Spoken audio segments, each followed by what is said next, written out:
السلام علیکم ورحمۃ اللہ وبرکاتہ۔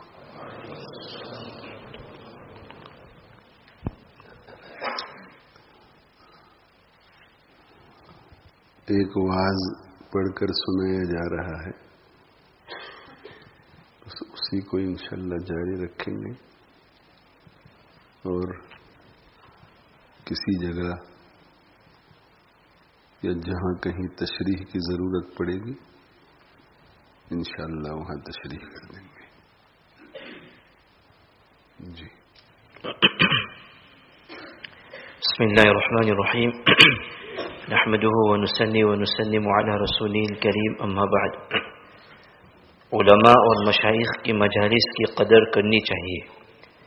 یہ اللہ تعالیٰ کی طرف سے بڑی نعمت ہے کہ ہماری طلب کے بغیر وہ اپنے نیک بندوں کو ہماری بستی میں بھیجتے ہیں۔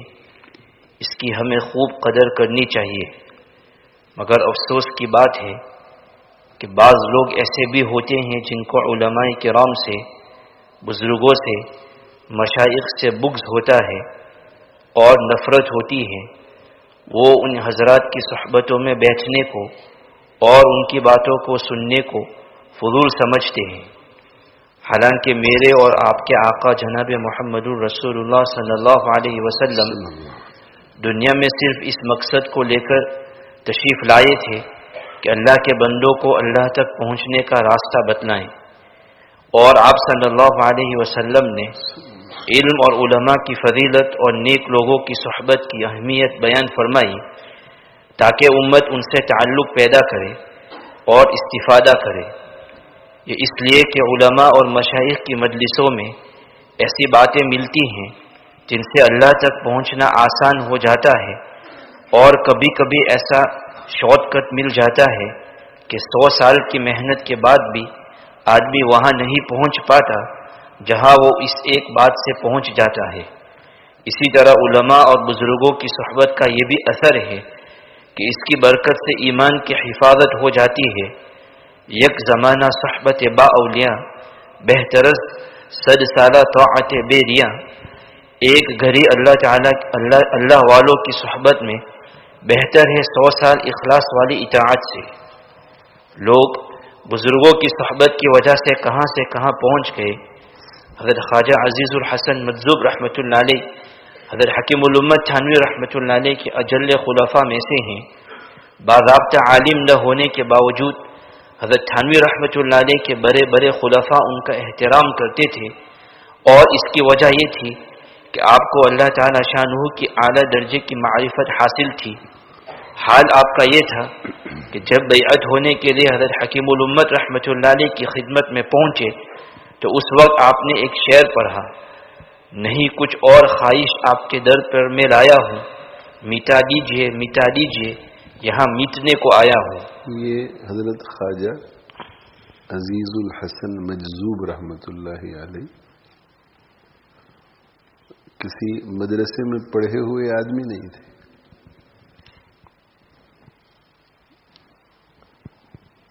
جب انگریز کا دور تھا بر صغیر میں، انڈین سب کانٹیننٹ میں، تو اس وقت کسی ہندوستانی کو، وہاں کے باشندے کو، اس وقت پاکستان بنگلہ دیش تو بنا ہوا نہیں تھا، ابھی تو ہندوستان ہی تھا، تو کسی انڈین کو، کسی ہندوستانی کو سب سے بڑا عہدہ اگر مل سکتا تھا تو ڈیپیوٹی کلیکٹر کا تھا۔ عہدے تھے اس میں، جیسے ہمارے زمانے میں میئر ہے، تو ایسا عہدے تھے، تو ہائیسٹ وہاں تک بس جا سکتا تھا۔ ڈیپیوٹی کلیکٹر کے بعد اوپر کے جتنے عہدے ہوتے تھے اس پر فائز ہونے کے لیے انگریز کا ہونا ضروری ہے، ان کی حکومت تھی، تو ایک انڈین کو بس وہاں تک پہنچاتے تھے۔ تو یہ خواجہ عزیز الحسن مجذوب رحمۃ اللہ علیہ جو ہیں، یہ ڈیپیوٹی کلیکٹر تھے، تو یہ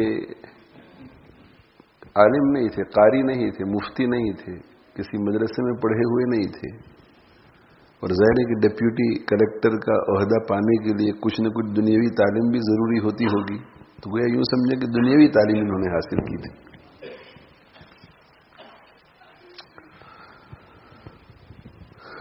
تو یہ خواجہ صاحب رحمۃ اللہ علیہ جو ہیں، اللہ تعالی شانہ نے ان کو توفیق عطا فرمائی، سمجھ عطا فرمائی۔ تو اس وقت حضرت حکیم الامت مولانا اشرف علی تھانوی رحمۃ اللہ علیہ کا دورہ تھا، اور چاروں طرف سے لوگ ان کے پاس جاتے تھے، استفادہ کرتے تھے، بیٹھتے تھے، فائدہ اٹھاتے تھے۔ تو حضرت تھانوی رحمۃ اللہ علیہ کے پاس یہ پہنچ گئے، اور ایک مجلس، دوسری مجلس، تیسری مجلس، چوتھی مجلس، پانچویں مجلس، ظاہر ہے کہ متاثر ہوئے، انٹلیکچول تھے، ہوشیار تھے، کسی کے دباؤ کی وجہ سے تو گئے نہیں تھے۔ اور حکیم الامت مولانا اشرف علی تھانوی رحمۃ اللہ علیہ کی مجلسوں سے متاثر ہوئی، اور متاثر ہو کر یہ فیصلہ کیا کہ اپنی دینی ترقی کے لیے مجھے ان کو اپنا راہبر بنانا ہے۔ ہمارے راہبر تو ایک ہی ہیں، جناب محمد الرسول اللہ صلی اللہ علیہ وسلم، راہبر تو ہمارے وہی ہیں۔ لیکن چونکہ ہم قرآن اور حدیث کو سمجھنے کے لیے زندگی کو ڈیڈیکیٹ نہیں کر سکتے، تو پھر ہمیں کسی ایسے شخص کو ڈھونڈنا پڑتا ہے جو سچا ہو، خدا ترس ہو، دیانتدار ہو، اور اس نے اپنی پوری زندگی ڈیڈیکیٹ کی ہے قرآن اور حدیث کو سمجھنے کے لیے، اور وہ ہمیں پھر چلائے گا، تو وہ چلائے گا تو قرآن اور حدیث ہی پر چلائے گا وہ ہمیں۔ آج کل اصل میں مسئلہ یہ ہو گیا ہے کہ جتنے بھی میدان ہیں، تو جس میدان میں کسی کو کسی چیز کی ضرورت پڑتی ہے تو وہ اس میدان کے ماہر کو ڈھونڈتا ہے، ایسے شخص کو ڈھونڈتا ہے جو اس میدان میں کسی نہ کسی درجے کی اتھارٹی رکھتا ہو۔ مثال کے طور پر بیمار ہے تو اس کے لیے ڈاکٹر کو تلاش کرے گا، چاہے جی پی ہی کیوں نہ ہو، مگر سب سے پہلا اس کا پوائنٹ آف کانٹیکٹ جو ہے وہ جی پی ہوگا، وہ جی پی کے پاس جائے گا۔ اور یہاں تو ہم لوگ نیشنل ہیلتھ سروس کے ماتحت ہے، اس لیے ہمیں یہاں چوائسز زیادہ نہیں ہوتی، لیکن ہندوستان، پاکستان، جہاں بنگلہ دیش، جہاں ہمارا علاج جو ہے اس میں ہم آزاد ہوتے ہیں، تو اس میں کتنی تحقیق کرتے ہیں کہ بھئی سب سے اچھا ڈاکٹر کون ہے، سب سے اچھا ڈاکٹر کون ہے، سب سے اچھا ڈاکٹر کون ہے۔ تو کبھی کبھی ہمارے یہاں ہندوستان میں، گجرات میں رہنے والے لوگ بھی بمبئی تک جاتے ہیں، حالانکہ سورت میں بھی بڑے بڑے ڈاکٹر ہیں، لیکن نہیں، جانا ہے بمبئی تک۔ کیوں بمبئی تک جانا ہے؟ کہ وہاں بہت بڑا ڈاکٹر ہے۔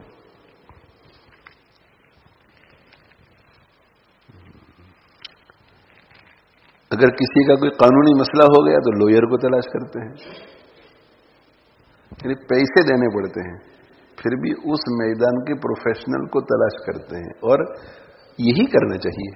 ہم بھی یہی کہتے ہیں، یہی کرنا چاہیے۔ اگر بیمار ہے تو ڈاکٹر کے پاس جاؤ، کوئی قانونی مسئلہ ہے تو لوئر کو ڈھونڈو۔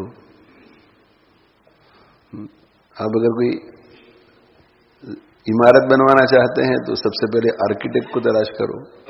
ہم بھی یہی کہتے ہیں، آپ کی جو ضرورت ہے اس ضرورت کو جو سب سے اچھے طریقے سے پوری کر سکتا ہو اس کے پاس جاؤ۔ تو دین جو ہے یہ بھی تو ایک فیلڈ ہے، دین کا علم، اور یہ سب سے اہم ہے، یہ سب سے اہم۔ اگر صحیح آرکیٹیکٹ نہیں ملا، غلط آرکیٹیکٹ کے پاس چلے گئے تو زیادہ سے زیادہ اتنا ہوگا کہ جیسا ڈرائنگ چاہتے تھے ویسا نہیں ہوگا۔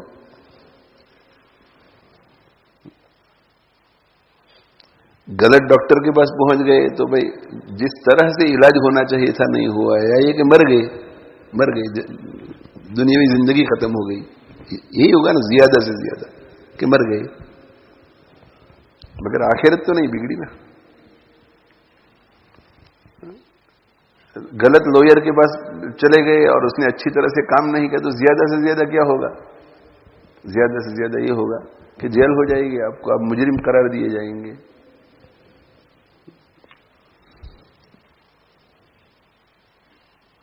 لیکن اگر دین کے معاملے میں غلط جگہ پر چلے گئے تو آخرت کی ہمیشہ ہمیشہ کی زندگی برباد ہو جائے گی. ایک بہت پرانا محاورہ ہے جو بچپن سے ہم سنتے چلے آ رہے ہیں, نیم حکیم خطرے جان. نیم حکیم, اگر آدھا حکیم ہو, نیم کا معنی آدھا, نیم حکیم یعنی آدھا ڈاکٹر ہو, کوالیفائڈ ڈاکٹر نہیں ہے, کوالیفائڈ حکیم نہیں ہے, کوالیفائڈ ہربلسٹ نہیں ہے, کوالیفائڈ ہومیوپیتھ نہیں ہے, تو فلک ہوتا ہے وہ. اگر دوا لگ گئی تو لگ گئی, نہیں تو جان خطرے میں ہے. نیم حکیم خطرے جان, اور نیم ملا خطرے ایمان. ایمان خطرے میں پڑ جائے گا اگر آدھا ملا ہوگا تو. نیم ملا ایکسپرٹ نہیں ہے, وہ مضبوط نہیں ہے, اپنی فیلڈ میں اس نے محنت سے پڑھا نہیں ہے, یا ایک کسی جگہ کا گریجویٹ نہیں ہے. یہ جو علم دین ہے, علم دین اس کی پوری سند ہوتی ہے آج بھی, جو جناب محمد الرسول اللہ صلی اللہ علیہ وسلم تک پہنچتی ہے. تو یہ جو شریعت مطہرہ کے جو مسائل ہے, جائز ناجائز, حلال حرام, جائز ناجائز, حلال حرام, عقیدے ہیں کہ فرشتوں کے بارے میں کیا عقیدے ہونے چاہیے, اللہ کے بارے میں کیا عقیدے ہونے چاہیے, رسول اللہ صلی اللہ علیہ وسلم کے بارے میں کیا عقیدے ہونے چاہیے.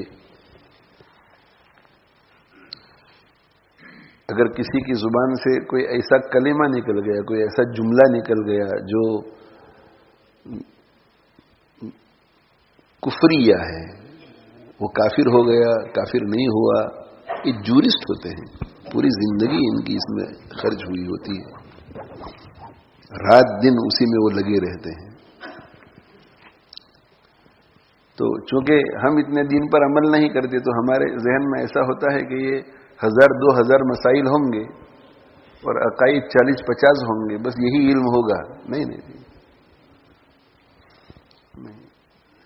یہ دین جو ہے وہ نبی صلی اللہ علیہ وسلم کے زمانے سے لے کر قیامت تک آنے والے جتنے انسان ہیں اور ان کے جتنے سچویشنز ہیں, ان سارے انسانوں کے لیے, ان کے سارے سچویشنز کے لیے گائیڈنس اور رہنمائی بن کر کے آیا ہوا ہے.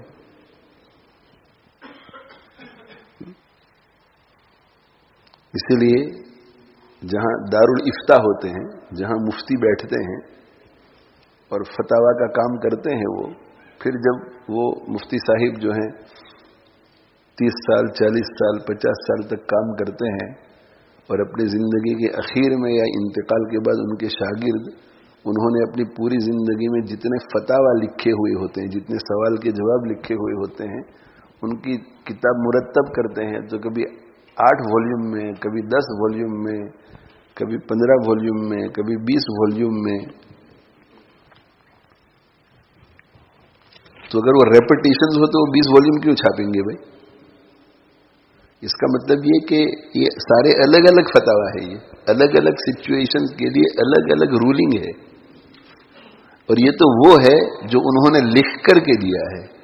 چلتے پھرتے زبانی ان کو جن لوگوں نے پوچھا ہوگا وہ الگ, اور پھر ان کا وہ علم جو کسی کو کام ہی نہیں آیا, یعنی کسی کو ضرورت نہیں پڑی اور سوال نہیں پوچھا, وہ الگ. پھر پھر ان کا تفسیری علم، ان کا حدیث کا علم، وہ یہ الگ چیزیں. پھر یہ تو صرف فتاوا اور مسائل کی بات ہو رہی ہے. تو میں یہ عرض کرنا چاہ رہا ہوں کہ ہر دور میں اللہ تعالی شانہ نے ایسے مضبوط، پختہ، خدا ترس، آخرت کی، امت کی، انسانوں کی فکر رکھنے والے بہترین علماء اور بہترین مفتیان کرام رکھے ہیں. ہر جماعت میں کچھ نالائق لوگ ہوتے ہیں، حکومت میں بھی نالائق لوگ ہوتے ہیں. کبھی ایسا ہوتا ہے کہ 300 MP ہیں، تو کسی ملک میں آپ جائیں گے تو 300 میں سے 4-5 نالائق ہوں گے، اور کسی دوسرے ملک میں جائیں گے تو 4-5 لائق ہوں گے، باقی سارے نالائق. تو یہ لائق اور نالائق کو دیکھ کر کے اب یہ فیصلہ تو نہیں کریں گے نا کہ حکومت کا کوئی کام نہیں ہے، حکومت کا کوئی فنکشن نہیں ہے. نہیں، آپ یہ کہیں گے نہیں، حکومت کی ضرورت ہے، اور وہ نالائق حکومت ہی چلاتی ہے پورے ملک کو. لیکن چونکہ اللہ تعالی شانہ نے اپنے دین کی حفاظت کا ذمہ اپنے اوپر لے لیا ہے، اس لیے اللہ ہر دور میں ایک بہت بڑی تعداد لائق علماء، لائق مفتیان کرام کی رکھتا ہے.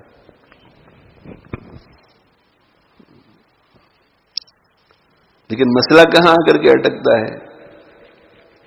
مسئلہ یہاں آ کر کے اٹکتا ہے کہ ایک عام فضا ہے، مسموم، زہریلی فضا علماء کے بارے میں، مفتیان کرام کے بارے میں. اس لیے اکثر لوگ علماء سے دور دور رہتے ہیں، قریب جاتے نہیں. اپنے گھروں میں محفلیں ہوتی ہیں، دعوتوں کی مجلسیں ہوتی ہیں، وہاں بات چھڑتی ہے، علماء کے خلاف باتیں چلتی ہیں. اور یہ جتنے لوگ ہیں جو علماء کے خلاف بات کرتے ہیں، ان میں سے کسی ایک کا بھی ڈائریکٹ کسی عالم کے ساتھ تجربہ نہیں ہوا ہوتا ہے. تو سنی سنائی بات. اور خاص طور پہ جدید تعلیم یافتہ حضرت جو یونیورسٹی کالج سے گزرے ہیں، وہ طالب علمی کے زمانے سے بعض لیکچرار ہوتے ہیں جو اینٹی علماء ہوتے ہیں، وہ وہاں سے ذہن بنانا شروع کرتے ہیں ان کا. یعنی مستقل وہ مشن ان کا نہیں ہوتا، لیکن برسبیل تذکرہ کوئی بات آ گئی تو علماء کے خلاف کوئی فکرہ کس دیا، برسبیل تذکرہ بات ہو گئی تو علماء کے خلاف کوئی فکرہ کس دیا. اور گریجویٹ بنتے بنتے بنتے ایسا ذہن بن جاتا ہے کہ بس یہ نماز پڑھا سکتے ہیں اور الف با تاسا پڑھا سکتے ہیں، باقی ان کے پاس کوئی شعور وور نہیں ہوتا.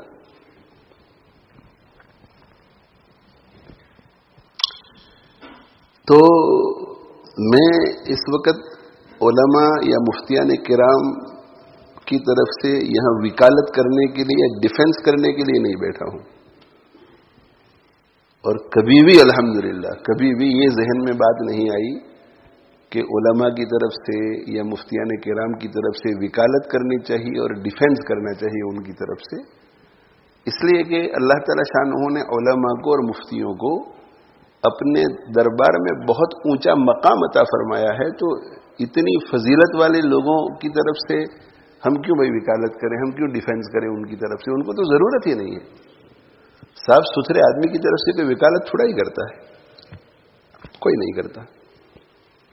لیکن یہ اس موضوع پہ جب بھی گفتگو کرتا ہوں تو دل میں نیت یہ ہوتی ہے کہ اس مجمع میں اگر کوئی اس وقت بیٹھا ہوا ہو جس میں یہ مرض ہو، یہ غلط فہمی ہو علماء کے بارے میں، یا جہاں تک ابھی جہاں میری آواز جا رہی ہے وہاں کوئی ایسا شخص ہو، یا بعد میں کوئی سنے، یا یہ بات اگر تحریر میں آ جائے تو کوئی پڑھے، تو اس کا انشاءاللہ آخرت کا بھلا ہوگا. اس لیے بولنا پڑتا ہے. میں پہلے بھی عرض کر چکا ہوں کہ میں تو ایک طالب علم ہوں. مجھے اس جماعت میں شمار کیا جائے کہ خدا ترس، امت کی فکر رکھنے والے، دین کی فکر رکھنے والے علماء، مفتیان کرام، اس جماعت میں میں بہت چھوٹا آدمی ہوں. لیکن بہرحال ایک بہت بڑا طبقہ ہے جو مجھے